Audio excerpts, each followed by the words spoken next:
Hello everyone. Today's our topic is processing general exceptions. So here already we discussed what is an exception and what is an interrupt. So here in this, whenever an exception or an interrupt occurs, and automatically we are going to handle those exceptions and interrupts. So in this case, in order to handle the exceptions, whatever the mechanism which we are going to be used, which is similar to the interrupt handling mechanism. So here in this case, exception is nothing but whenever an internal event occurs, exception is going to be raised, and whenever any external kind of event is going to be occurred, just like any kind of a signal, hardware signal is going to be raised, an interrupt is going to be occurred. So whenever an exception or an interrupt occurs, automatically whatever the necessary things we have to be followed.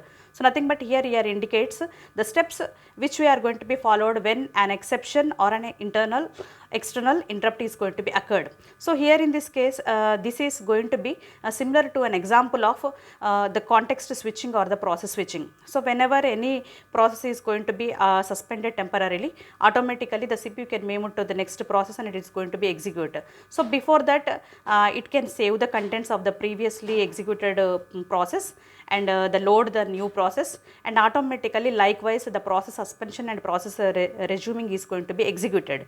In the similar sense, in the real time embedded systems also, first thing we are going to be save the current processor state execution. So nothing but whatever the processor state is currently running, whatever the set of instructions is going to be executed, in this case we are going to be save the current processor state information. And after that, so automatically when any exception is going to be occurred, and automatically it can disrupt the normal execution of the processor, and automatically it can go to the exception routine, or so in this case the exception handling are going to be occurred. So whether any kind of signal is going to become internal interrupt is going to be occurred, and it can move to the interrupt handling technique. So for this purpose we are going to load the exception or interrupt. So in this case, save the processor state information, and automatically you are going to be switched to the exception handler section. So for this purpose we are going to load the exception or any kind of interrupt is going to be occurred, and you can start the execution, and automatically so you can transfer the control. So here in this case you can transfer, and whenever we are loading the exception handler or interrupt handler section, and automatically it can be transferred the control from the normal execution of the processor to the exception handler section or interrupt handler section, and automatically it can initiate the program counter value, though whatever the set of instructions are going to be executed in the exception handler section, so those are going to be executed in the transfer mode. And after that, so here in this case we are going to restore. So restore is nothing but here, so whenever any kind of the exception handling mechanism or any kind of interrupt handling mechanism it can be completed, automatically you can be switched to the processor state. So for this purpose you are going to use the mechanism called restore. So here the restore or resume technique we are going to be used. And finally return. So return is nothing but it can be returned from the exception to the normal execution of the process. So likewise these are the different types of steps we can be followed. So first thing is when an exception is going to be occurred, and automatically you can save the process state information, and automatically loading the exception handling section, and immediately transfer the control to the exception handling or interrupt handling section, and it can start execution. So you can observe the set of instructions which are going to be executed in the form of program counter and stack register, and after the execution is going to be completed, you can restore or resume the execution. So likewise by transferring or returning the control to the previously executed processor state information. So likewise we are going to be executed. So whenever in order to execute all these things, second thing we are going to observe the system wide priority scheme. So now how the system can execute the things, how the system can handle the real time system can handle the exceptions or interrupts based upon which criteria. Means generally generally the task is going to be executed. So for this purpose every time whenever a task is going to be created, a task control block is going to be created, and here is nothing but here we are going to define the task priority and how the task is going to be executed, which task is going to be executed first based upon the scheduling algorithm.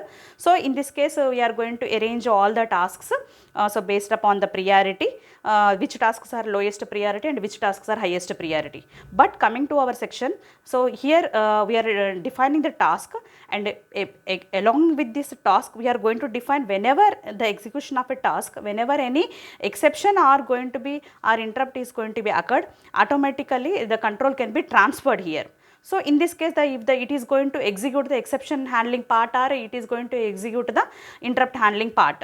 So here in this case, all the tasks which are going to be executed by the kernel. So nothing but the execution order which is going to be totally controlled by the kernel here, and automatically in this case during the execution of exception or interrupts, and automatically the control execution order control that should be depends upon the based upon the hardware which we are going to be used, or it should be based upon the depends upon the embedded processor or embedded designer. So for this purpose, in this case, all these exceptions which are going to be coming to the highest priority. So the tasks, normal execution, all the tasks which are going to be low and medium priority, and whenever any exception occurs, automatically the control immediately transfers and it can execute those exceptions or interrupts highly. So which is having the highest priority. So in this case, we are observing the exceptions and interrupts here. So already we discussed the exceptions are two types. One is synchronous exceptions and asynchronous exceptions, and all asynchronous exceptions which we are going to be calling it as here the interrupts.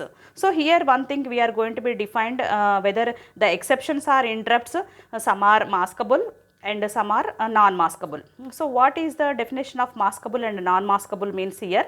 So maskable is nothing but if the exceptions that are blocked by any kind of software, which we are going to be calling it as here maskable exceptions. If the exceptions that do not blocked is going to be calling it as here non-maskable exceptions. So nothing but if we are going to block, then automatically block that particular type of exception, it is called as maskable. And if it is not blocked, it means it is going to be calling it as non-maskable. In this case, the exception is going to be executed if it is blocked and it will be in the pending state or disabled state. So likewise, some exceptions are in the pending state and some exceptions are in the active states and they are going to execute. So likewise, we are defining the priority scheme for the exceptions are for the interrupts. So in generally the interrupts means all the interrupts which are going to be calling it as here the asynchronous, and they are going to be blocked. So for this purpose, those are going to be calling it as here maskable.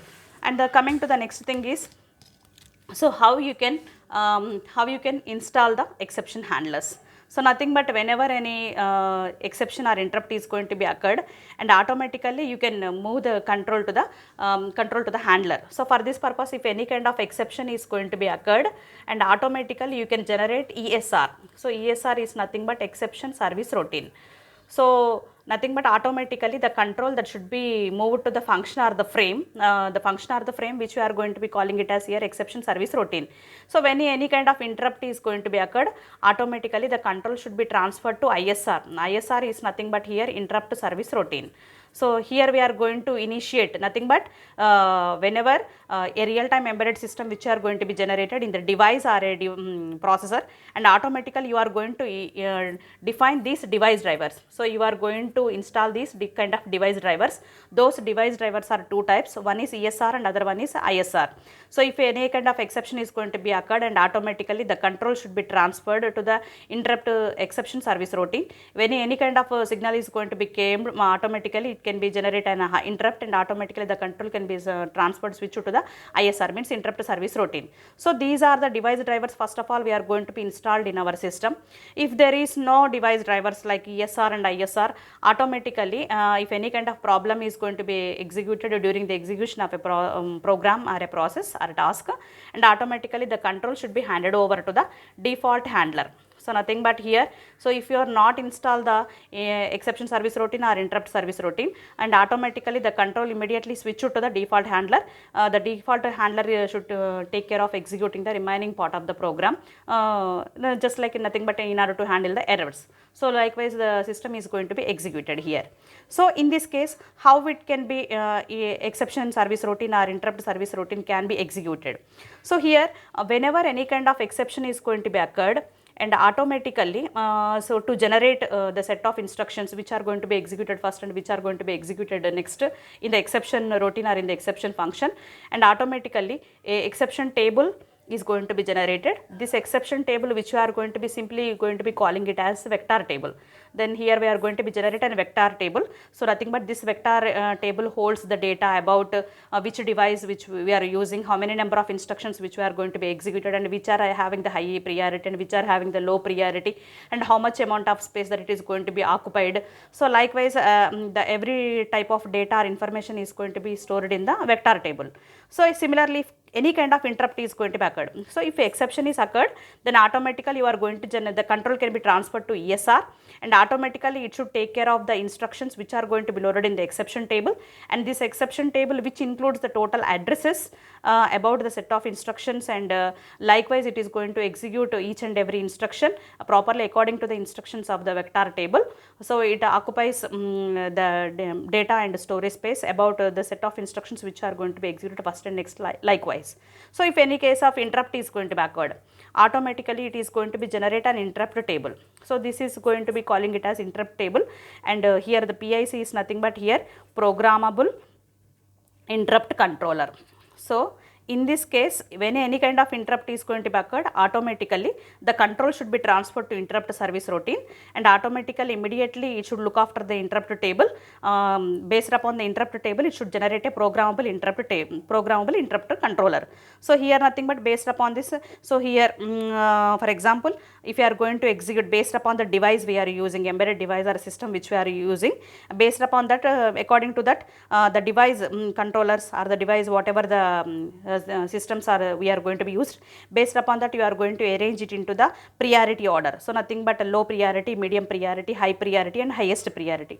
So for example, if you are going to take in vehicle or a car, whatever it may be, so here the timer or the clock which will be generated, the clock or timer which will be generated for the low priority, and whether if you are going to be taken any kind of a fuel controller, fuel sensor or airbag sensor, and next one is the brake sensor, and likewise. So based upon that, those are the problematic things, airbag and fuel sensors and brake sensors. So those are having the highest priority, and the clock or a timer which can be generated which has low priority. So if any problem occurs, and automatically the interruption is going to be occurred for the normal way of journey, and automatically the control should be transferred to the interrupt service routine.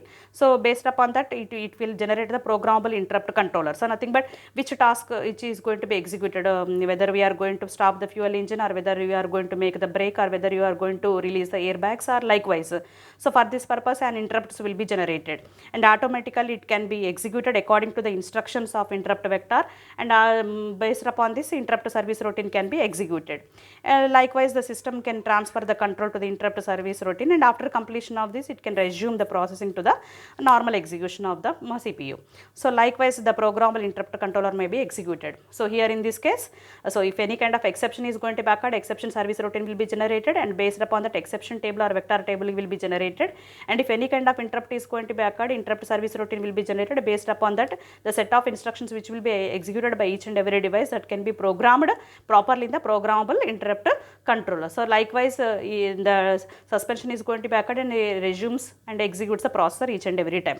So here in this case, how you can, in which way the set of statements are going to be executed. So first already we should define that we should save the processor state. So and after that we can load, and after that we can transfer and restore. Likewise we are going to execute. So in this save the processor contents means all the processor states which are going to be defined in the task control block. So likewise it should be defined a number of tasks which are going to be executed. It is a multitasking system. So each and every task which are having the stack, nothing but it shows which set of instructions which are going to be executed. Likewise, so entire status of the task which are going to be defined in the task control block stack. So likewise here we are going to define the two things. Whenever any kind of exception or interrupt occurs, automatically we should define the status register here. So here which we are going to be calling it as here SR, and after that we are going to be define the program counter. The program counter which we are going to be initialized, what we are going to be calling it as here program counter PC. So likewise the address of the instructions which we are going to be executed, and here the memory addresses, all this can be stored in the program counter, and the status register which we are going to be define the status bits which are going to be executed for particular instructions. So likewise we are going to be arranged a reserved amount of memory space for the proper execution of the task. So likewise, automatically the suspended process can be moved to the exception routine or interrupt routine based upon this reserved memory. It can execute those set of instructions by adding or by defining the program counter as well as the taking the initiation from the status registers. So likewise, the saving process state may be executing. So and the next thing we are going to be defined here, the loading and so here the next thing is how you can load and invoke the exception handlers here. So here in this loading and invoking exception handlers, so here we are going to already discussed that whether there is the two types of exceptions are going to be there. One is synchronous exception and other one is asynchronous exception. So here in this synchronous exception automatically occurred, automatically it should be moved to the vector table. So nothing but exception is going to be a vector table, the set of instructions which are going to be executed. So nothing but it should be moved to the service routine, exception service routine. So if any kind of asynchronous exception means it should be purely related to the interrupt. So whenever any kind of interrupt is going to be occurred, it may be moved to the programmable interrupt controller. So it checks whether it is maskable or unmaskable. So nothing but if it is enabled and automatically the contents which are going to be loaded into the vector table, and automatically the set of instructions which are going to be executed by using the service routine. So likewise, everything is going to be occurred whenever the processor execution is going to be interrupted. So in this case, the reserved amount of memory here it indicates the stack pointer and service register and as well as the program counter. So stack register as well as the program counter. So based upon that, after completion of this it can resume it the exception. So likewise, we are going to define the synchronous exceptions and asynchronous exceptions by loading and invoking the exception handlers. So here in this case, you should define the interrupt or exception that can be disabled or enabled. So nothing but we can observe whether it is disabled or whether it is enabled. So nothing but we should observe whether it is active state or whether it is in pending state. So likewise, we can observe whether the exceptions which are going to be executed properly or not, or whether interrupts are going to be executed properly or not. So likewise, the control each and every time can be transferred. The normal execution stops here and resumes here, and the execution process maybe goes on in the form of interrupt service routine or exception service routine. So likewise, it may load and invoke the contents. So if multiple interrupts which are going to be generated automatically, the process which is leading to interrupt nesting here. So interrupt nesting is nothing but here the general tasks are going to be executed here, and any kind of a signal which are going to be came, it may be call it as interrupt service routine, and automatically the control should be transferred to interrupt service routine. Here we are going to define which based upon the priority also we are going to observe whether it is low priority, medium priority or high priority. Based upon that, the tasks can be executed. So in a based upon the real time or real time clock generated time, based upon that the task which are going to be executed. So likewise, we can execute the synchronous and asynchronous based upon the contents whether they are maskable, blocked or unblocked, and how they can be load and invoke the exceptions. So in this everything we are going to define the based upon the exception service routines and interrupt service routines. So hope you understood. The remaining concepts will be covered in the next video. Thank you.